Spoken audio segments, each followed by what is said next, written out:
Olá, dando início então à nossa unidade 2, falaremos sobre os ecossistemas oceânicos. Nessa aula, abordaremos sobre ecossistemas e sedimentos oceânicos, fatores ecológicos oceânicos, considerando tanto os vetoriais quanto os escalares, e também sobre compartimentos bióticos oceânicos.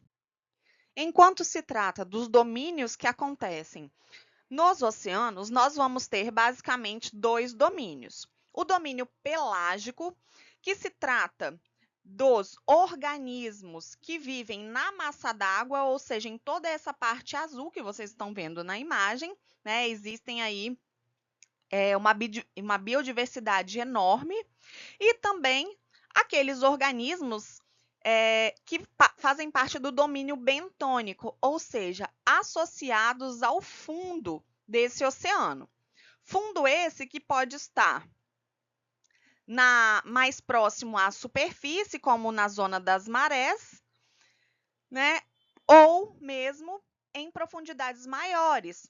Por exemplo, fazendo parte aí da plataforma continental, que pode ir até aproximadamente 200 metros de profundidade, estando localizados aí nessa posição do talude, que é esse barranco, né, que a gente verifica aí no fundo do mar.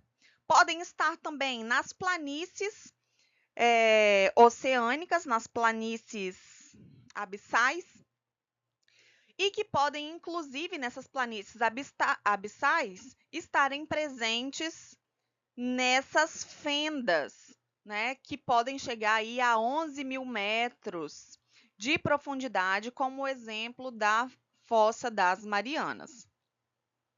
Então, a gente tem esses dois grupos de organismos, aqueles organismos que vivem na massa d'água, aqueles organismos que vivem associados ao substrato.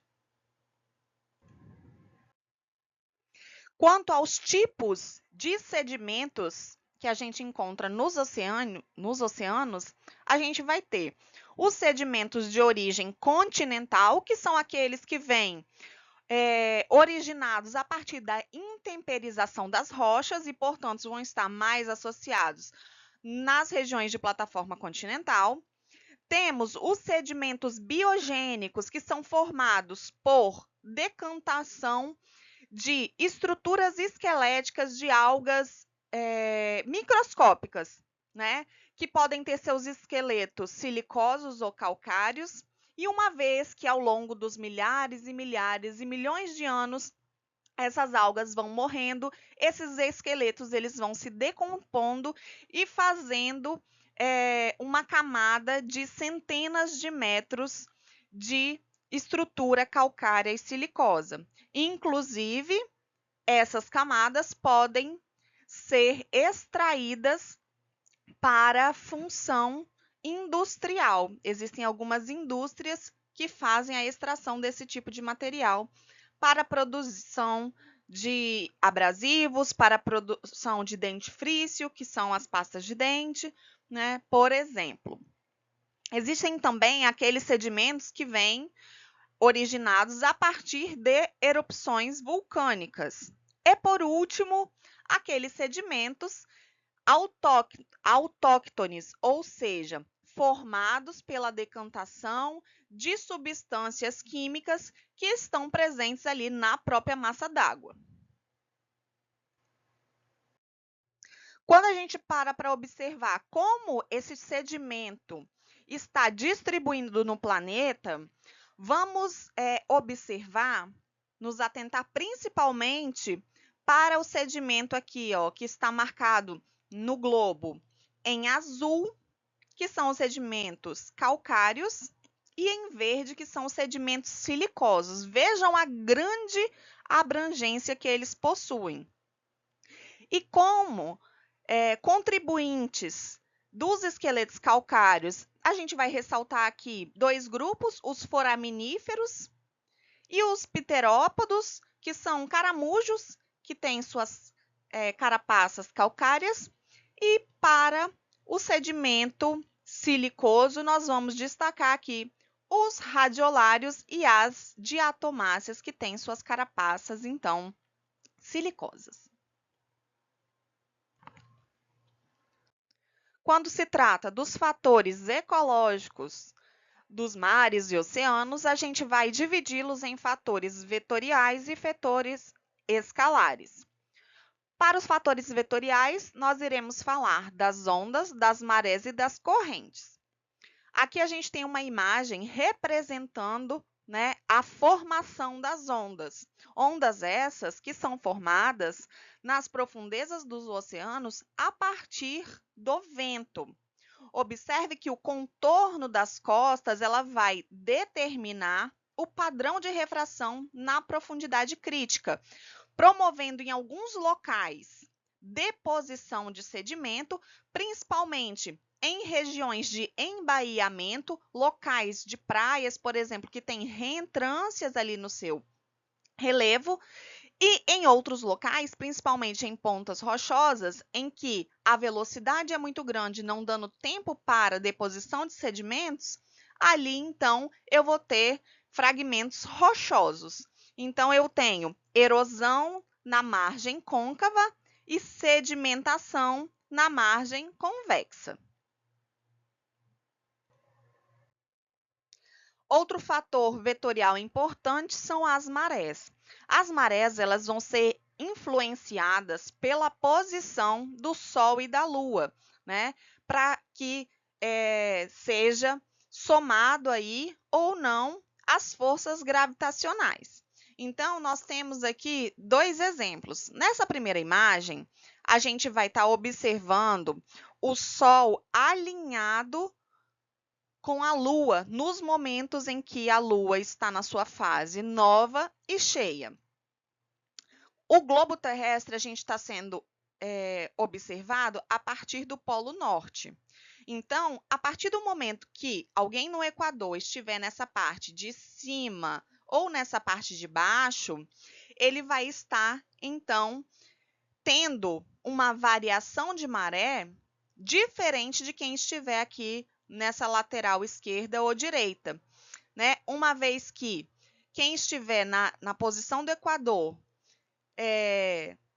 alinhado aqui com o Sol e a Lua, a gente vai ter maior atração gravitacional e, portanto, uma maré cheia. Por outro lado, quem estiver aqui nessa parte de cima ou de baixo, na linha do Equador, vai estar presenciando uma maré baixa. E isso, 6 horas depois, aproximadamente, modifica. Onde estava com maré alta, fica com maré baixa e assim por diante. Por outro lado, a gente observa aqui na figura do lado direito que em momentos em que a Lua está no quarto crescente ou quarto minguante, a situação muda. E aí essas forças gravitacionais do Sol com a Lua não são mais somadas. Então, observem aqui ao longo do planeta que não há muita diferença mais em termos de maré para quem estiver nos diversos pontos aí na linha do Equador. Nesse caso, a gente fala que está em momento de maré morta ou também maré quaternária. O último fator vetorial que iremos falar são as correntes. Observa nesse mapa essa formação de algumas setas azuis que representam correntes frias e as setas vermelhas que representam correntes quentes. Observa que interessante que elas formam imagens circulares, como se fossem girais. Essas correntes, elas vão acontecer de uma forma muito interessante devido a movimentos relacionados com a rotação da Terra, no sentido horário no hemisfério norte, observem no mapa, e no sentido anti-horário no hemisfério sul. E elas vão acontecendo de forma que as correntes que saem dos polos, elas saem como correntes frias e elas vão subindo até chegar próximo à região do Equador. Chegando na região do Equador, elas começam a se aquecer e voltam a ir em direção aos polos e aí novamente elas vão se resfriando e isso vai acontecendo, essas correntes orientais de forma cíclica, sendo que essas correntes são muito importantes, inclusive, para ditar o clima de algumas regiões, como, por exemplo, a corrente do Golfo, ela é responsável por fazer com que países da Europa que ficam aqui nessa margem, elas tenham temperaturas muito mais altas do que países localizados, por exemplo, na América do Norte. E além dessas correntes horizontais, a gente tem também outros tipos de corrente que são correntes verticais, que elas vão reciclar, né, voltar, ressuspender sedimentos e nutrientes, ocasionando o fenômeno da ressurgência. Quando a gente fala dos fatores escalares, né, a gente vai ter a salinidade aí como primeiro lugar. Em relação aos mares, né, nós temos aí uma diversidade de salinidade, de concentração de sais bem grande, em que a gente tem como média os mares possuindo em torno de 33 a 37 gramas de sal por litro, sendo que essa salinidade no mar Báltico chega a 0. E no Mar Morto, ao contrário, ela pode chegar aí em torno de 300 gramas por litro, né? Ou aproximadamente 300% a mais do que a média da salinidade nos outros oceanos. E aqui a gente vai ter uma característica que é interessante, que é o seguinte: na região, a gente está falando sobre esse gráfico. Quando a gente está na região do Equador, a gente tem a precipitação superando a evaporação. Portanto, mares que estão nessa região são mares que têm uma salinidade menor. Ao contrário, nas regiões dos trópicos, a gente tem uma evaporação muito maior do que a precipitação, gerando então mares mais salgados. Um outro fator escalar importante é a temperatura. A temperatura, ela vai provocar uma espécie de estratificação no oceano. Aqui nessa imagem, a gente tem basicamente 3 gráficos para observar, né? Um gráfico de salinidade em relação à profundidade, um gráfico de temperatura em relação à profundidade e um gráfico de densidade em relação à profundidade. Quando a gente observa inicialmente a temperatura, a gente vê que na parte superficial da água, a temperatura ela está um pouco maior e essa temperatura, à medida em que a profundidade vai aumentando, essa temperatura vai reduzindo. E o que acontece? À medida em que essa temperatura ela vai reduzindo, eu vou tendo ali uma mudança no perfil de salinidade. Pode haver uma oscilação. Mas, a partir do momento em que a gente tem ali em torno de 500 a 1.000 metros de profundidade, há uma estabilização dessa temperatura e, consequentemente, também uma estabilização da salinidade. E aí, o que vai acontecer? A densidade da água, à medida em que a temperatura diminui, a densidade vai aumentando. Então, se a gente imaginar que tem partículas de matéria orgânica nessa superfície da água, e essa partícula ela tem uma densidade um pouco maior que a densidade da água, essa partícula tende a ir se decantando nessa massa d'água. No entanto, quando chega em torno aqui de 1.000 metros de profundidade, o que acontece é que, como a densidade da água vai aumentando, chega um momento em que as densidades do soluto ou da matéria orgânica ele vai se igualar com a densidade da água e, portanto, essa partícula deixa de afundar, ela passa a ficar nessa faixa aí desses 1.000 metros, havendo um acúmulo aí de substrato, né? Substrato esse em que bactérias vão atuar na degradação, inclusive liberando nutrientes, né? E também ocasionando um consumo de oxigênio. Então, a oxigenação na superfície da água, né, normalmente ela é muito maior do que na profundidade. Porém, quando chega nessa faixa de profundidade entre 400 e 800 metros, né, que a gente estava falando ali, ou 1.000 metros, por exemplo, esse oxigênio ele tem uma redução substancial, podendo, em algumas situações, chegar a um nível zero de oxigênio. Mas se eu tenho zero oxigênio e ainda tenho mais profundidade para baixo, como que vai acontecer, então, o suprimento desse oxigênio?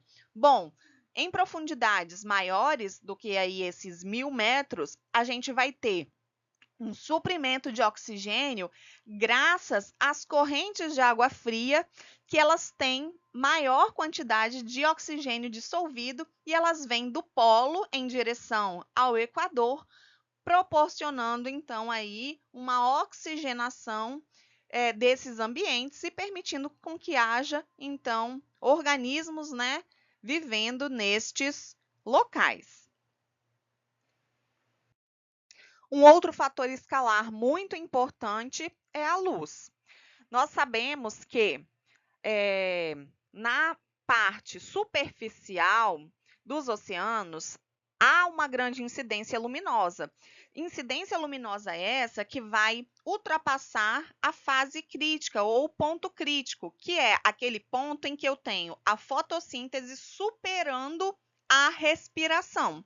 Então, ali é uma região de produção primária. Abaixo dessa zona fótica aí, abaixo em torno de 200 metros, a gente já vai reduzindo a incidência luminosa, né, nessa zona chamada de disfótica. Aqui ainda é possível encontrar organismos autotróficos, fotossintetizantes, mesmo que mais rarefeitos, porque ainda existe um pouco de energia luminosa.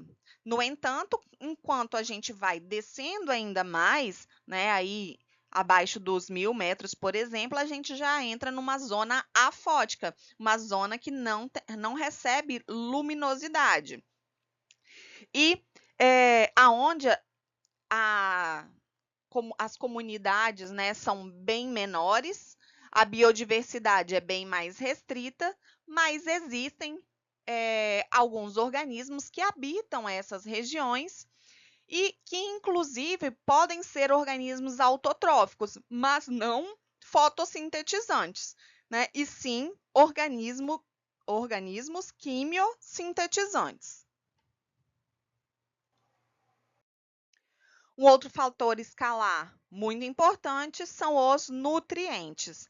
A gente sabe que nas superfícies nós temos uma quantidade de nutrientes bem reduzida em relação à coluna d'água, uma vez que os nutrientes ali presentes eles vão ser assimilados na biomassa, né, por aqueles organismos principalmente autotróficos.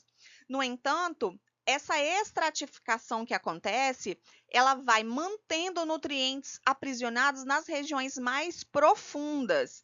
E nesse caso, esses nutrientes, eles vão voltar para a superfície em momentos em que eu tiver aquelas correntes verticais que ressuspendem esses nutrientes, causando grandes booms, né, de vida, como por exemplo de uma imensa proliferação de algas e com isso também, né, um grande aparecimento de organismos também animais, como peixes, crustáceos e tudo mais, que vão ali em busca desse alimento. Então, os locais mais ricos, né, em biodiversidade, em quantidade de organismos, vão ser aqueles locais em que há esse fenômeno da ressurgência. Agora nós vamos falar sobre alguns ecossistemas específicos aí, né, dos mares, como por exemplo as zonas das marés, né, ali naqueles locais de costões rochosos. Esses locais, pessoal, são aqueles em que parte do tempo fica coberto pela água e parte do tempo ele fica exposto, de acordo aí com as variações de maré.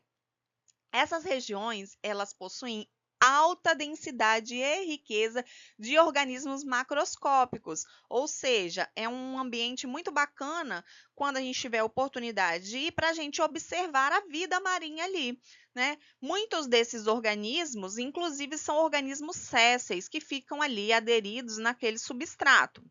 E devido a essa topografia diversificada dos costões rochosos, que muitas vezes são formados por pedras, né, amontoadas entre si, aquilo vai gerando uma grande quantidade de microhabitats. E uma vez que eu tenho muitos microhabitats, eu vou ter também uma grande diversidade biológica, né? E aqui também, nessa região dos costões rochosos, a gente observa a chamada zonação. De acordo com a distância que eu vou estar da água, ou seja, e também da maior possibilidade ou não de tolerar uma dessecação, eu vou tendo ali uma estratificação de organismos que vão ficar ou mais próximos à região da água ou mais próximos à região da areia. E nesse local, né, devido a essa grande acessibilidade que a gente tem a esses organismos nos momentos de maré baixa, são locais que permitem aí bastante estudos descritivos e experimentais, né, por essa facilidade de observação, coleta, tudo mais. Agora vamos observar quais organismos a gente consegue encontrar em um costão rochoso. Nós temos aqui nessa região superior do costão, também conhecido como supralitoral, a possibilidade de encontrar organismos como a litorina, que é um caramujo, né, que vai se alimentar daquele biofilme que fica ali preso nas rochas, né, do perifíton, e também um crustáceo, né, a lígia, também conhecida como baratinha da praia, e que é um organismo aí, né, aparentado àquele tatuzinho de jardim. Nessa região mais do meio do costão, a gente encontra aí organismos como bivalves, ostras, mexilhões, né, que são organismos filtradores, e alguns outros organismos também conhecidos como pateliformes, que são raspadores também do biofilme presente nas rochas. E nessa região mais próxima da água, né, em que a quantidade de tempo que esses organismos vão estar expostos ao ar é muito menor, a gente vai ter uma explosão ali de biodiversidade, acontecendo nessa região do costão rochoso, uma quantidade enorme de algas, de esponjas marinhas e de equinodermos, né? Algumas estrelas do mar, mas principalmente os ouriços, né? Por isso tem que ter bastante cuidado também ao caminhar por um costão rochoso para não ter uma surpresa desagradável aí, né? Acabar se machucando e atrapalhando o passeio. Vamos abordar agora o ecossistema de praias arenosas. E aqui nós temos alguns organismos que vão acontecer aí nessas praias arenosas. Na região mais do supralitoral, a gente tem os piolhos d'água, né, os anfípodas, ocorrendo bastante. O caranguejo fantasma, né, os ossípodes. Na região mais intermediária, a gente tem grande quantidade de poliquetas, de um crustáceo que é parente lá do tatuzinho de jardim também,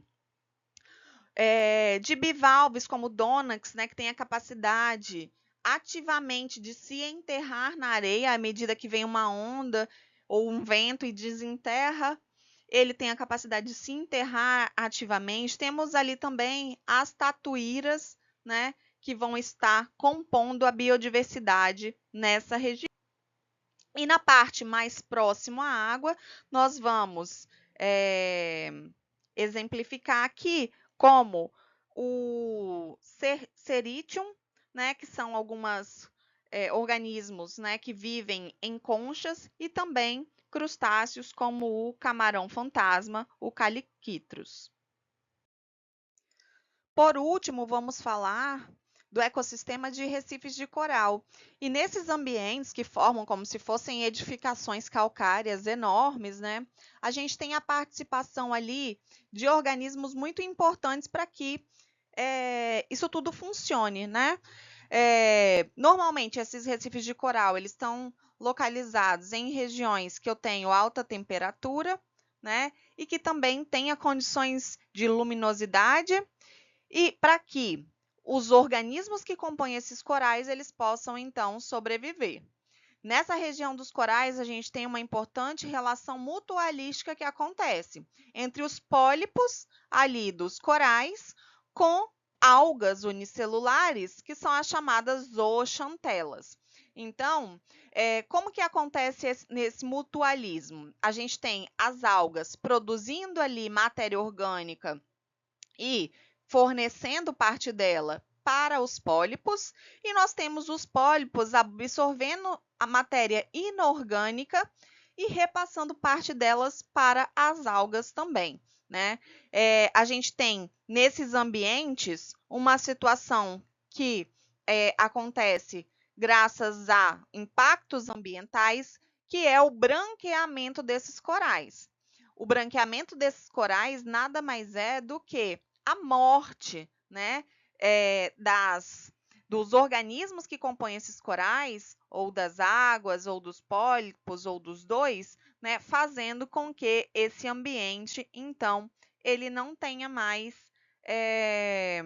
vida, né, a não ser a partir de um determinado tempo, né, que começam ali a aderir nessa região dos corais algumas algas, né, que vão utilizando ali aquele esqueleto calcário como substrato para sua fixação. Mas a importância biológica dos corais ali já ficou perdida. Então é isso, pessoal. Estudem, façam as atividades e até a próxima aula.